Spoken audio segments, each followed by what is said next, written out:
ఓం శుక్లాంబరధరం విష్ణుం శశివర్ణం చతుర్భుజం ప్రసన్నవదనం ధ్యాయేత్ సర్వవిఘ్నోపశాంతయే. ఓం సరస్వతీ నమస్తుభ్యం వరదే కామరూపిణి విద్యారంభం కరిష్యామి సిద్ధిర్భవతు మే సదా. ఓం గురుర్బ్రహ్మా గురుర్విష్ణుః గురుర్దేవో మహేశ్వరః గురు సాక్షాత్ పరబ్రహ్మ తస్మై శ్రీ గురవే నమః. మనం యోగ వాసిష్టం అనే గ్రంథంలో ఉపశమన ప్రకరణంలో 9వ భాగంలో 3వ అంశాన్ని తెలుసుకుందాము. 3. అయితే ఇప్పుడేం చేయాలి? విలాసుడు: స్నేహితుడా, ఈ జీవుడు జీవనములను చాలా చక్కగా విశ్లేషించావు. ఈ సంసార దుఃఖములకు అంతులేని మాట నిజమే. నీవు చెప్పిన విషయాలన్నీ దృష్టిలో పెట్టుకొని మనం కొంచెం విచారణ ప్రారంభిద్దాం.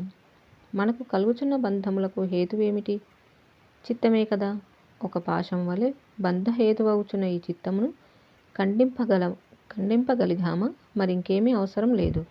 ఒక చిన్న పిట్ట సముద్రమును దాటలేకపోవచ్చు, కానీ గరుడ పక్షి సప్త సముద్రాలను కూడా దాటివేయగలదు కదా. వివేకం అనే బలం సంపాదిస్తే మనకి ఈ సంసార సాగరం చాలా తేలికగా దాటివేసే గోష్పద జలం కాగలదు. ఇదే జగత్తులో దేహాతీతులు, చిన్మాత్రమునందు స్థితి సంపాదించిన వారు కూడా ఉన్నారు.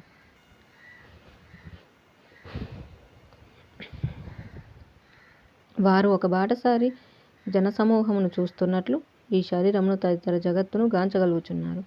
మనం ఆ మార్గంలో ఎందుకు ప్రయత్నించకూడదు? ఈ శరీరం అభివృద్ధి చెందవచ్చు, లేదా సంక్షోభం పొందవచ్చు, శిథిలం కావచ్చు. అయితే ఏం? చిన్మాత్ర స్వరూపమైనట్టి మనకు వచ్చే లోటేముంటుంది చెప్పు?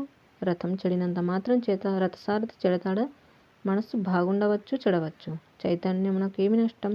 సముద్ర జలం తరంగముల రూపంలో విస్తరిస్తుందనుకో, ఆ మాత్రానికి సముద్రం యొక్క పూర్ణత్వానికి ఏమి హానియో చెప్పు. కమలం జలం కలిసి ఉండవచ్చు, వృక్షం జలం కలిసి ఉండవచ్చు. అయినా కూడా కమలం జలములకు వృక్షము జలము ఏమాత్రం సంబంధం లేదు కదా. అట్లాగే మనలోని పరమాత్మ స్వరూపమునకు ఈ భోగములకు ఏమాత్రమైన సంబంధం ఉన్నదా? లేదు. సముద్రానికి అందులోని పర్వతానికి సంబంధం లేనట్లే చైతన్యమునకు బంధహేతువగు సంసారమునకు సంబంధం ఎక్కడిది? కనుక నేస్తం, ఆత్మకు ఈ దేహమునకు ఏమాత్రం సంబంధం లేదు. నేను నీవు ఆత్మస్వరూపులం కానీ దేహమాత్రం కాదే. నా స్వరూపం ఈ దేహమే అను దేహాత్మ బుద్ధియే నీవు చెప్పిన అనర్థాలన్నింటికీ కారణం. ఆత్మ దేహముల పట్ల అజ్ఞానం చేత ఏర్పడుచున్న అభేద బుద్ధి కారణంగా సుఖ దుఃఖాది చిత్తవృత్తులు వృద్ధి చెందుతున్నాయి. ఒక దృష్టాంతం విను. ఒక నది ఉన్నది. ఆ నది యొక్క ఒడ్డున ఒక పెద్ద మర్రి వృక్షం ఉన్నది. ఆ పెద్ద చెట్టు నది జలంలో ప్రతిబింబిస్తోంది. అంత మాత్రంచే ఆ వృక్షానికి ఈ నది జలానికి ఏమైనా సంబంధం ఉన్నదా? అవి రెండు ఒకటే అవుతాయా? లేదు కదా. అట్లాగే ఆత్మయందు ఈ దేహాదుల ఉనికి ప్రతిబింబిస్తోంది. అయినా కూడా ఆత్మకు దేహమునకు సంబంధం లేదు. ఆత్మయే మనిద్దరి స్వరూపం గాని ఈ దేహాదులు కాదు కదా. ఈ దేహము, బుద్ధి, ఆలోచన, దృశ్యము మొదలైనవి ఆత్మదేహులకు మనం ఉపయోగించే ఉపకరణాలు మాత్రమే కదా. ఒక దర్పణంలో కనబడే ప్రతిబింబంలో సత్యముల కాదు. దర్పణంలో వస్తువు లేదు కదా. పోనీ అసత్యంలో వస్తువు యొక్క కదలిక ఆ దర్పణంలో కనిపిస్తోంది కదా, కనబడుతోంది. కాబట్టి అసత్యం అని అనలేం. అందుచేత దర్పణంలో కనబడే వస్తుజాలం సత్యం కాదు, అసత్యం కాదు, అనిర్వచనీయం. ఆత్మయందు ప్రతిబింబిస్తున్న ఈ శరీరం, దృశ్యం, అనుభవం, మనస్సు మొదలైనవన్నీ అనిర్వచనీయమని ఆత్మజ్ఞానుల అభిప్రాయం. దృశ్యంలో ఏది మారినా మారకున్నా కూడా అది ప్రతిబింబిస్తున్న దర్పణం ఏ మార్పు చేర్పులు పొందదు కదా. దృశ్యం యొక్క కలిమిలేములచే ద్రష్ట లేక ఆత్మ ఏమీ కోల్పోడు. కొయ్య, శిల, జలము ఛేదించబడినప్పటికీ దుఃఖములు పొందుచున్నాయా? లేదు. ఈ దేహము కూడా పృథ్వీ మొదలైన పంచభూత పరిణితియే కదా. దాని సంయోగ వియోగములచే గాని, అది పునాదిగా కలిగి ఉన్న పుత్రమిత్రాదులతో ఏర్పడే సంబంధ బాంధవ్యములచే గాని హాని ఆహ్లాదం ఎందుకు ఏర్పడాలి? భాసుడు: అవును, ఏర్పడవలసిన పని లేదు. కానీ మిత్రమా, ఈ సుఖ దుఃఖాలు పరిగెత్తుకొని వచ్చి మీద పడుచున్నాయి కదా. విలాసుడు. ఒక కట్టెతో సంయోగం పొందినప్పుడు జలంలో చలనం, శబ్దం మొదలైనవి కలుగుచున్నాయి. అట్లాగే చేతనంతో ఏర్పడిన సామీప్యత చేత జడమగు ఈ దేహము నుండి శబ్దము, చలనము మొదలైన క్రియలు సంభవిస్తున్నాయి. సుఖ దుఃఖాది వృత్తులు అనుభవంలో ఏర్పడుచున్నాయి. అయితే సుఖ దుఃఖానుభవములు జడ శరీరమునకు సంబంధించినవ. జడమైన దానికి అనుభవమే ఉండదు కదా, కనుక అవి శరీరానికి కావు. పోని ఆత్మకు సంబంధించినవ. ఆత్మ సర్వదా నిత్యము, నిర్మలము, శుద్ధము, అప్రమేయం కదా. మరి సుఖ దుఃఖములు ఎవరికి, ఎట్లు, ఎందుకు కలుగుచున్నాయి? అజ్ఞానం చేతనే. అజ్ఞానం కలిగి ఉన్న జనులకు కలుగుచున్నాయి. అజ్ఞానం తొలగిన మరుక్షణం సుఖ దుఃఖాదులు ఉండవు. సర్వము చిన్మాత్రమునందు లయించగా చిన్మాత్రానుభవమే సర్వత్రా గోచరిస్తోంది. అనగా ఈ దేహాన్ని అభిమానించువాడు ఇద్దరు సంయోగంచే ఒకచోట ఒనగూడిన ఇద్దరు సుఖదుఖములకు అనర్హులే. మధ్యలో అజ్ఞానం వచ్చి సుఖదుఖములను ఏర్పరిచి ఉంచుతోంది. అజ్ఞానం అనగా సత్యాసత్యములను, నిత్యానిత్యములను వివేక దృష్టితో చూడకపోవటమే. అజ్ఞాని యొక్క దృష్టికి ఈ ప్రపంచం సత్యమైన దాని వలె గోచరిస్తోంది. జ్ఞాని యొక్క దృష్టికో ఇది స్వప్నతుల్యంలాగా అసత్యంగానే ఉంటోంది. ఇద్దరూ ఇదే ప్రపంచంలో సంచరిస్తూ ఒకే విధంగా కార్యక్రమములు నిర్వర్తిస్తూ ప్రక్కనే ఉంటున్నా కూడా వారిద్దరూ వేరువేరు దృష్టి అవగాహనలు కలిగి ఉంటున్నారు. ఎంత చమత్కారం! గొడ్డలిలో కాష్టము, లోహము బాహ్య సంయోగంచే కలిసే ఉంటున్నాయి. ఆ రెండింటికి అభ్యంతర సంయోగం జరుగుతోందా? లేదే.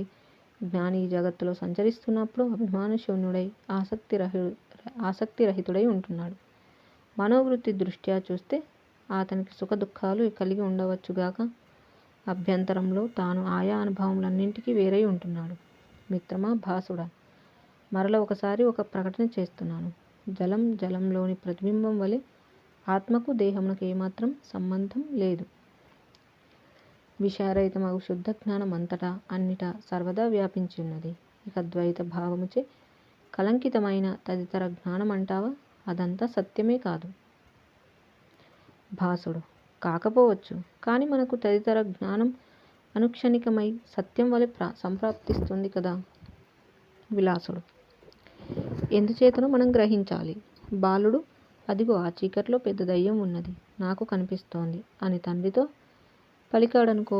ఎంతో భయపడుచున్న ఆ బాలునికి ఆ తండ్రి ఏం చెప్తాడు?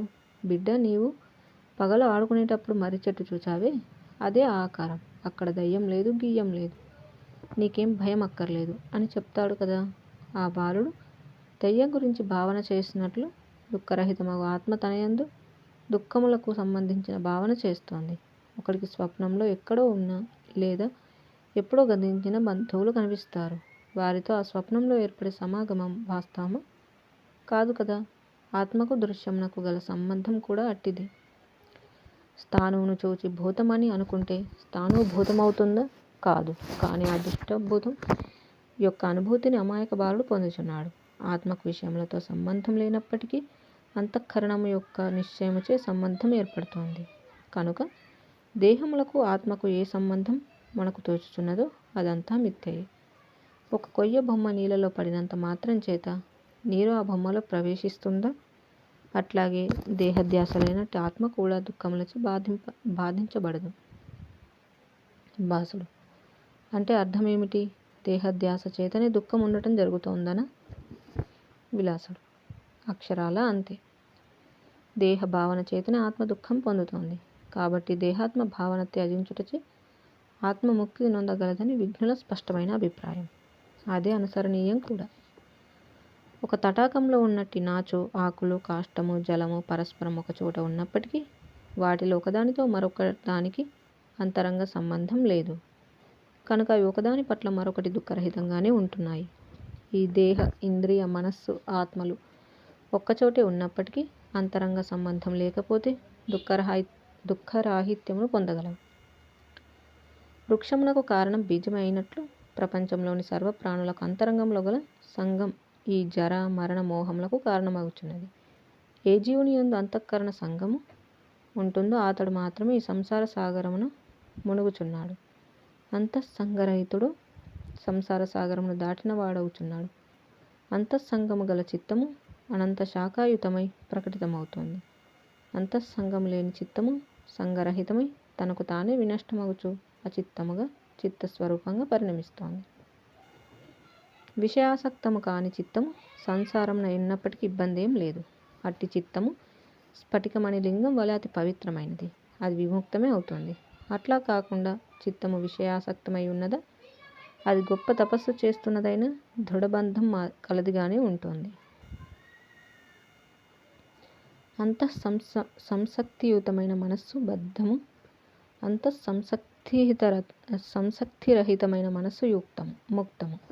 కనుక అంతఃసంగమే బంధ మోక్షములకు కారణం.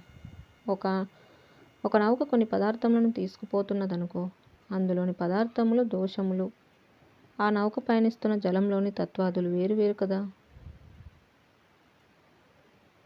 అంతఃసంగం లేనివానికి కార్యంలో ఆచరిస్తున్నప్పటికీ కర్తృత్వం ఉండదు. ఒకడు సుఖంగా పట్టుపురుగులపై పరుండి కూడా స్వప్నంలో పులి, అరణ్యం మొదలైనవి చూచున్నప్పుడు అవన్నీ అనుభవించుచున్నవాడే అవుతాడు. ఒకడు సుఖంగా పరుపులపై పరుండి కూడా స్వప్నంలో పులి, అరణ్యం మొదలైనవి చూచినప్పుడు అవన్నీ అనుభవించుచున్నవాడే అవుతాడు. కొండ మీద నుంచి దూకడం, పులి మీద పడటం వాస్తవం కాకపోయినా అనుభవం మాత్రం సిద్ధిస్తుంది. అనగా ఇక్కడ జరుగుతున్నదేమిటి? చిత్తము తాను ఒక అనుభవమునకు కర్త అయినప్పుడు ఇంద్రియములు పనిచేయకపోయినా కర్తృత్వం, భోక్తృత్వం సిద్ధిస్తోంది. కనుక మనం చిత్తమును అకర్తృత్వమునకు అలవాటు చేయాలి. చిత్తం యొక్క అకర్తృత్వముచే అభిమాన రాహిత్యం సిద్ధించగలదు. చిత్తమును సర్వ కార్యక్రమములకు అతీత స్థితిలో ప్రస్థానం చేయాలి. అప్పుడు జడ పదార్థమైన ఈ దేహం మననేం చేయగలదో చెప్పు. అకర్తయగు మనస్సు. మనం ఈ మనస్సును సక్త లేనిదిగా సిద్ధింపజేద్దాం. అది క్రమంగా సర్వక్రియలకు నాహం కర్త అను అభ్యాసంను ఆశ్రయిస్తూ ఉండుగాక. అప్పుడు మన మనస్సు అకర్తయే అవుతుంది. కర్తగాని మనస్సు కర్మ ఫలభోక్త కూడా కాదు. కర్తృత్వ భోక్తృత్వములు తొలగినప్పుడు సంచిత ప్రారబ్ధ ఆగామి కర్మలు స్పృశించజాలవు. అప్పుడు అది తన యొక్క అధిష్టానము శుద్ధ చైతన్యముగా శేషించగలదు. తరంగములు శమిస్తే ప్రశాంత జలమే శేషిస్తుంది కదా. నీవు చెప్పేదంతా బాగానే ఉన్నది. కానీ మనస్సు ఎదురుగా ఉన్న వస్తువులను పొందకుండా ఎట్లా ఉంటుంది? ఎదురుగా జగత్తు ఉండగా అకర్తృత్వం, అసంగం ఎట్లా సాధ్యం? విలాసుడు.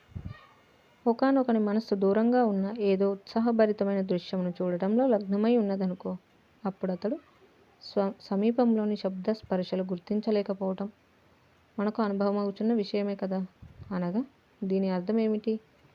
మనస్సు ఎక్కడ లగ్నమైతే అక్కడ అనుభవం ప్రాప్తిస్తోంది కానీ శరీరం ఉన్న చోట కాదు అని కదా. ఈ చిన్న అనుభవాన్ని ఆసరాగా తీసుకుంటే అసంసక్తుడు అయినట్టి వాడు ఈ ప్రపంచంలో ఏ కార్యం చేసినా లేక జనులను సంహరించిన లిప్తుడు కాడు అనే మహత్తరమైన సిద్ధాంతం మనం గ్రహించగలుగుతాం. సంసక్తి లేని మనుజుడు విక్షేపరహితమైన సుఖమును పొందుతాడు. ఇందులో నాకేం సందేహం లేదు. అతడు బాహ్యమున క్రియలు ఆచరించవచ్చు లేదా ఆచరించకపోవచ్చు. అట్టి వానికి కర్తృత్వ భోక్తృత్వంలో ఉండవు. అంతఃసంగం లేని మనస్సు అకర్త. అదియే ముక్తము, శాంతము, ఉక్తము, నిర్లిప్తము కూడా. ప్రియనేస్తం, సర్వ పదార్థముల అంతరమున ఆత్మ ఉన్నది. అట్టి ఆత్మకు బాహ్యంగా పరస్పర సమ్మిళితమైనట్టి పంచకోశములు, అన్నమయ, ప్రాణమయ, మనోమయ, విజ్ఞానమయ, ఆనందమయ కోశాలు, అలాగే ఇంద్రియార్థాలు, శబ్ద స్పర్శ రూప రసగంధములు, అలాగే భోగ్య పదార్థాలు గోచరిస్తున్నాయి. జీవుడు పంచకోశముల సమ్మేళనముచే బాహ్య పదార్థములను ఆశ్రయించటమే సంసారము. ఈ జీవుని స్వరూపం, స్వభావం ఆనందమయమే అయినప్పటికీ సంసారంను ఆశ్రయించుటచే ఆత్మానందము నుండి విడివడుచున్నాడు. పూర్ణుడై కూడా అసంపూర్ణ భావం తెచ్చిపెట్టుకుంటున్నాడు. అట్టి బాహ్య పదార్థ ధ్యానం నిరసించాలంటే ఒక్కటే ఉపాయం. అది సర్వదుఃఖప్రదమగు అంతరంగ విభాగమును మొదలంటా జయించటమే. అందుకొరకై మనం ప్రయత్నిద్దాం. నదీ జలం సముద్ర జలంలో ప్రవేశించినప్పుడు ఆ సముద్ర జలంతో ఏకత్వం పొందుచున్నట్లు ఈ చిత్తం కూడా తనలోని అంతర్సంగ దోషం త్యజించినప్పుడు ఇప్పటి సంసార దశ నుండి విడివడినది పూర్వపు శాంత రూపమును పొందుచున్నది. ఆకాశం వలె సునిర్మలమైనదా ఇక అప్పుడు ముక్త రూపమగు ఆత్మతో ఐక్యమొందుచున్నది. జై శ్రీరామ్.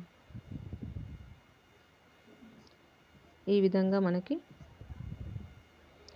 అయితే ఇప్పుడేం చేయాలి అని అంశాన్ని గురించి విలాసుడు వివరించడం అనేది చూసాము. అంటే మనం అంతకుముందు తెలుసుకున్న దానిలో భాసుడు తను ఏ విధంగా శాంతి అనేది లేకుండా ఉంటున్నాడు జీవుడు, తన క్షేమ సమాచారాన్ని అడిగినప్పుడు భాసుడు తెలియజేయడం వివిధ అంశాలను చూసాం. అయితే దానికి సమాధానంగా అయితే మనం ఇప్పుడు ఏం చేయాలి అన్నట్టుగా ఇద్దరు విచారణను నువ్వు చెప్పిన దానిపైన విచారణ ప్రారంభిద్దామంటూ విలాసుడు తన అభిప్రాయాల్ని ఇందులో తెలియజేయడం అనేది మనం చూసాము.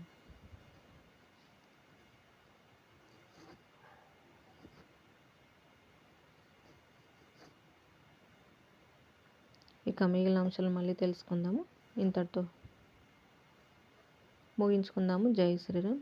కాయేన వాచా మనసేంద్రియైర్వా బుద్ధ్యాత్మనా వా ప్రకృతే స్వభావాత్ కరోమి యద్యత్ సకలం పరస్మై నారాయణాయేతి సమర్పయామి. స్వస్తి. ఓం తత్సత్.